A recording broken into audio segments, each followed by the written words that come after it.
Well, good evening. I'm Ben Swann, and welcome to this special half-hour reality check. We are just about 10 days away from Super Tuesday and the Ohio Republican primary. And that is why tonight we are giving you a look at the positions of the 4 Republican candidates and where they stand on 3 major issues. Now, throughout the evening, you can tweet comments about this program to @Fox19 Ben Swann. I'll respond to some of those tweets throughout the evening as well. Now, we are taking a look at a new report on each of the candidates' proposed budgets, how they plan to cut the national debt, as well as the ongoing federal deficit. We're also talking about gas prices and what these candidates propose to do about the soaring cost of gasoline. And finally, we're looking at where these candidates stand on the threat of Iran. And to be clear, we are comparing notes based on the answers the candidates gave in Wednesday night's CNN Republican debate in Arizona. We also have invited Hamilton County Republican Party Chairman Alex Triantafilou to join us tonight so we can really break down each of these 3 topics and what Ohio Republicans are looking for. But first, our $16 trillion debt. You know, it's on the minds of a lot of voters. President Obama just unveiled his proposed $3.8 trillion budget, which includes about $1.7 trillion in deficit spending. It is the 3rd consecutive budget that runs a $1 trillion+ deficit. So where do Republican candidates stand on their plans, and how would they reduce that deficit? Let's take a look.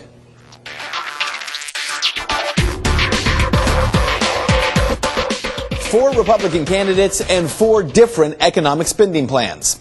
A new report released by the Nonpartisan Committee for a Responsible Federal Budget in Washington has run the numbers, and here's what they found. All but one candidate's plan would actually increase the deficit. Well, when I was Speaker, as I'm sure he remembers, we balanced the budget for 4 consecutive years for the only time in his lifetime. Let's start with former Speaker of the House Newt Gingrich. His plan would add the most, with tax and spending policies that would actually increase the debt by $7 trillion by the year 2021. That's what the report says. Gingrich would reduce the government's income the most with his proposal to create a new 15% flat tax. That would cost the Treasury about $3.4 trillion, according to the analysis. Also, his calls to cut the top corporate income tax rate to 12.5% from 35%, to eliminate capital gains taxes and in the estate tax would cost trillions more. Now, his biggest spending cut is a proposal to reduce funding for the more than 100 programs benefiting the poor. That would save an estimated $2.4 trillion. I put together a specific plan that cuts $5 trillion over 5 years. That spends less money each year for the next 4 years that I'll be President of the United States. As for former Pennsylvania Senator Rick Santorum's plan, well, according to the analysis, it would add $4.5 trillion. Santorum's plan would add to the deficit by reducing the number of individual income tax brackets to 2 from 6, with rates set at 28% and 10%. He would also eliminate the corporate income tax for manufacturers while cutting it to 17.5% for other businesses. Now, those proposals would together divert more than $5 trillion in revenue from the Treasury, according to the report. Santorum would make up some of that, about $500 billion or so, by adopting a Medicare voucher program similar to the one proposed by House Budget Committee Chairman Paul Ryan. Number one, I said today that we're going to cut taxes on everyone across the country by 20%, including the top 1%. So that's number one. Number two, I said, yes, we should increase the debt ceiling in this last vote, but only if we have a cut, cap, and balance provision put in place. Now let's talk about former Governor Mitt Romney. Romney's plan would add $2.6 trillion by 2021, the group says. Though it also noted that the estimate is a little less certain here because many of the details of his tax proposals are pretty vague. His campaign said that the plan would not add to the deficit because it would replace the lost revenue by clamping down on individual tax preferences. I argue for the case of the responsibility being on the Congress, but it's the responsibility of us who believe in fiscal conservatism to vote against the bill. We need to vote against the spending is what we need to do.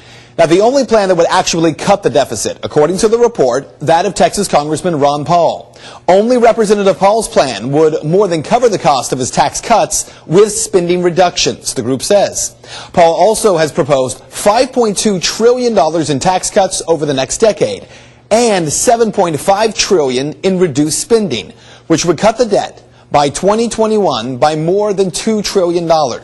By contrast, Paul's tax and spending plans would improve the budget outlook by marrying tax cuts with even larger spending reductions. He would cut defense spending, including ending immediately military operations in Afghanistan. He's also proposed eliminating 5 cabinet agencies and rolling back spending on Medicaid, food stamps, and other programs for the poor back to 2006 levels. So here's what you need to know. This is a tough issue, certainly. And surprisingly, many Americans seem to be tuning it out. You know, candidates talk about the threat of Iran and the threat of terrorism, but the amount of debt this country has accumulated at $16 trillion and rising, well, that certainly may be our greatest threat. In fact, this may be the single most important issue of the next 5 years at least in this country, because our deficit and borrowing is fast approaching a point of no return. Our money is on the verge of being worthless. Think about what that means. Americans have got to wake up, and that is Reality Check. Alex Triantafilou with the Hamilton County Republican Party here to talk about issues of the budget. How important is this issue, Alex, to Ohio Republicans? Well, we have a tremendous budget deficit, and it sometimes feels like the American people are oblivious to what's actually occurring. This $16 trillion debt needs to be addressed. I think conservative Republicans are ready to address it where this president is not. How do you go about addressing this? Because we were talking about this right now, and you know, when Governor Romney was here, I think it was earlier this week, he mentioned about wanting to, cut the deficit this year by $1 trillion if he were to take office. So that would be in 2013. And yet, he didn't give very many specifics. That is a huge number. Now, Congressman Paul, obviously, his plan is pretty detailed. But how do these other candidates put out a plan that clearly articulates how they would go about cutting at least $1.8 trillion starting off this next year in order to overcome and not be in that deficit spending from day one? Well, it's a challenge, and a lot of these plans are not accounting for a growth in the economy that will generate more revenue. So your question is, how do they do it? I mean, I think the American people should demand a plan, not only of the Republican candidates, but of the president. And I'll tell you, the president's recent budget denied the reality of what's actually occurring with these budget deficits. So, look, I think you're right. Ron Paul does have an interesting plan. The challenge for someone like Ron Paul would be getting it through the Congress. It will be very difficult to get it through the Congress. Obviously, that's been a challenge for the current president in working with the Congress as well. Let's take that graphic real quick, too. I wanted to show this to you very quickly, how the Ohio polls versus national polls are showing. Santorum right now, obviously, is up, Romney, Gingrich, and then Paul. In Ohio, he's polling at 9% compared to 11% nationally. However, this polling data is all before the latest debate. Do you think any of this will change after the debate? Well, Ben, we've seen these polls go up and down and all over the place, and I think the most dangerous thing to do in this climate is to make any predictions, but I'll tell you that I think this thing is going to get very tight in Ohio, and I expect you'll see a very close race, really between Romney and Santorum as we come down to the wire. Sounds good. All right, Alex, thank you for that. Stick around because gas prices, just ridiculous right now. Estimates that we could see $5 a gallon by summer. In fact, some parts of the country already are. So what would these Republican candidates do to bring down the price of gas? Is that the job of the president? Who's got a plan? Who doesn't? We tackle that next.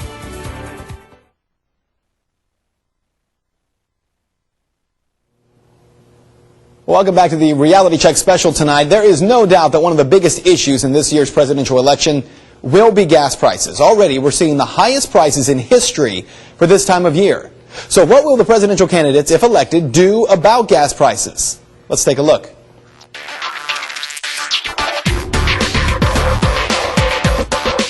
Well, there is no doubt that gas prices are hurting a lot of Americans. And if we really do see $5 or $6 gas this summer, it will cripple many families. So let's talk about what the candidates had to say during Wednesday night's CNN debate. Congressman Ron Paul says our current standoff with Iran and our intervention in Libya are partly to blame. The neoconservatives who now want us to be in Syria, want us to go to Iran and have another war. And we don't have the money. We're already, today, gasoline hit $6 a gallon in Florida. And we don't have the money. Well, actually, PolitiFact.com gave Congressman Paul a pants on fire for that statement, saying that gas is not at $6 a gallon in Florida. Though I checked into it, and according to GasBuddy.com, motorists are shelling out $5.89 for a gallon of regular gas at a Shell station in Lake Buena Vista.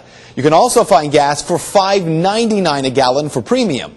But that aside, the congressman is also correct that due to speculation in the market, every time Iran makes a move or the U.S. makes a move near the Strait of Hormuz, speculators raise the price of a barrel of oil. But what Congressman Paul didn't spell out was what specifically he would do to lower prices, other than calming the situation between the U.S. and Iran. And while that may lower prices somewhat, there's no guarantee on how low prices would actually drop. So what did Governor Mitt Romney and Senator Rick Santorum have to say? So I want Governor Romney to come into the conversation. We'll continue it with everyone at the table. As we have this showdown, confrontation, call it what you will, with Iran, should our leadership, including the current President of the United States and the four gentlemen here with me tonight, be prepared to look the American people in the eye and say, and I want to hear everybody's plans, over the long run I think I can bring down the price of gasoline, or I can't if that's your plan, but at the moment we need to have a conversation about how, as long as this continues, the prices are likely to keep going up. Look, the price of gasoline pales in comparison to the idea of Ahmadinejad with nuclear weapons. Well, Romney and Santorum, they really did not touch on how they would deal with gas prices at all, though both candidates have been attacking President Obama as of late over the high prices, saying that if only he had approved the Keystone Pipeline, prices wouldn't be as high. As for Speaker Gingrich, he was much more specific on what he would do. The energy issue is enormous. The leading developer of North Dakota Oil estimated recently that if we would open up federal land and open up offshore, you would have 16 to 18 trillion, not billion, trillion dollars in royalties to the federal government in the next generation.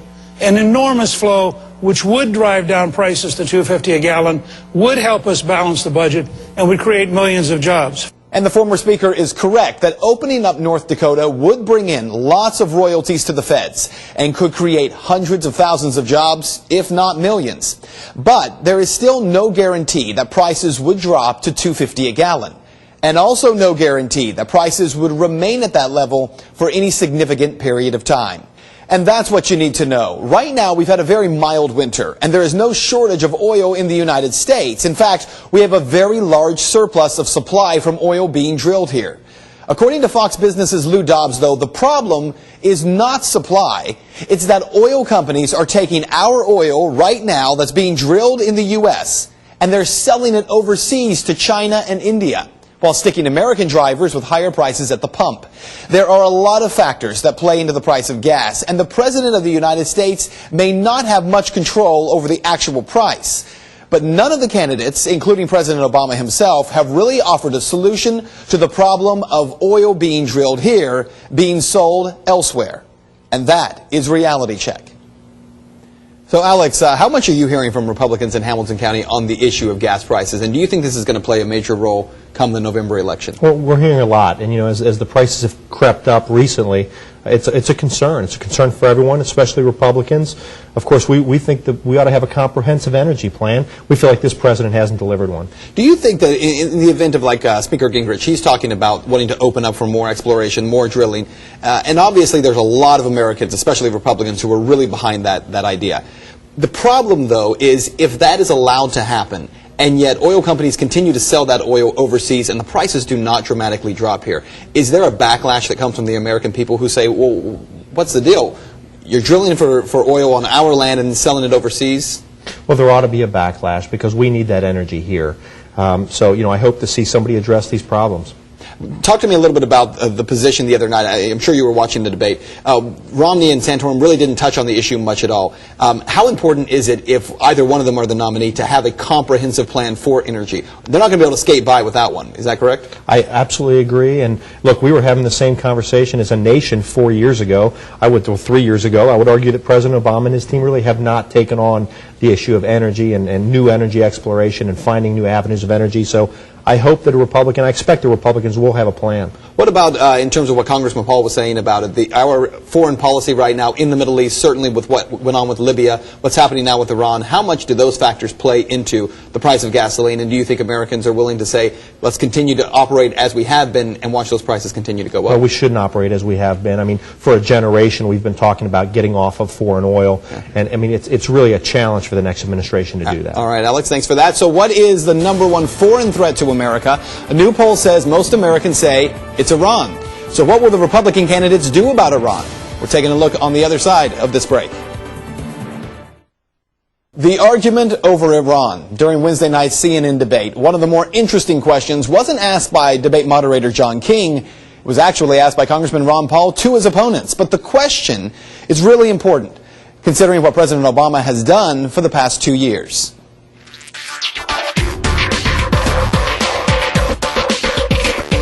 Well, over the past 24 months, the U.S. has operated under a military process of dropping bombs and flying Predator drones over certain countries that we're not technically at war with. But it's done under the guise of the war on terror. We've seen it in Yemen, where the U.S. has carried out the assassination of terrorist suspects, despite the fact that they're U.S. citizens.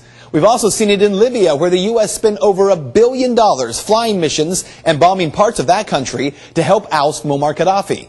And now the discussion for the Republican candidates is Iran. What to do with that country? For all intents and purposes, it appears that the U.S. is headed to war. So where do the Republican candidates stand on whether we go to war with Iran? I believe in the Christian just war theory that you have to morally justify the war in defense. Now, if we're defending our country and we need to defend, believe me, men and women will be in combat and defending our country, and that's the way it should be. But when it's an offensive war going where we shouldn't be, that's quite a bit different. So it's the foreign policy that needs examined. But the other Republican candidates have a very different theory of war. Here's how Newt Gingrich responded to the question of the Iranian threat. If an Israeli prime minister, haunted by the history of the Holocaust, recognizing that 3 nuclear weapons is a Holocaust in Israel, if an Israeli prime minister calls me and says, I believe in the defense of my country, this goes back to a point that Congressman Paul raised that we probably disagree on. I do believe there are moments when you preempt. Former Massachusetts Governor Mitt Romney echoed the sentiment of Gingrich. Ahmadinejad having fissile material that he can give to Hezbollah and Hamas, and that they can bring into Latin America and potentially bring across the border into the United States to let off dirty bombs here. I mean, or more sophisticated bombs here. We simply cannot allow Iran to have nuclear weaponry. I would say that if you're looking for a president to be elected in this country that will send that very clear message to Iran as to the seriousness of the American public, to stop them from getting a nuclear weapon, there'd be no better candidate than me, because I have been on the trail of Iran and trying to advocate for stopping them getting a nuclear weapon for about 8 years now. And as you can see there, Senator Santorum on the same page. If you've been following the past 20 debates, those answers won't surprise you. Gingrich, Romney, and Santorum all believe in preemptive war. And they've all made clear they feel we should strike Iran in order to prevent the country from getting a nuclear weapon. Congressman Paul says there's no evidence that Iran has a weapon or is actually building one, and believes that the U.S. cannot afford to go to war again in the Middle East right now. But there is a bigger question here that the candidates did not answer. Now, if they're so determined to go to war, the only thing I plead with you for, if this is the case, is do it properly. Ask the people and ask the Congress for a declaration of war. This is war, and people are going to die, and you've got to get a declaration of war. And most people will have missed that comment, but it is the central point in the argument over Iran. You see, it's actually a poor question to ask the presidential candidates what they will do about the threat of Iran. And that's because the president isn't supposed to make that decision. It's up to the Congress, according to our Constitution, to make a declaration of war. Who are we fighting? Why are we fighting? How do we know when it's over? It's up to the commander-in-chief to carry out the war according to the declaration made by the Congress. So here's what you need to know. There has been a shift in recent years about the role of the president and war. After unilateral moves by President Obama in Libya, or even our role in NATO to help bomb countries without first the approval of Congress, well, it simply weakens the separation of powers put in place by the framers of our Constitution. And that is Reality Check. So, Alex, I want you to comment on this poll. We have this poll here that shows who is the United States' greatest enemy. It's a national poll. Number 1 coming in that list, obviously, is Iran at 32%, followed by China, North Korea, Afghanistan, and then Iraq. People that you're talking to and hearing from, how concerned are they about Iran?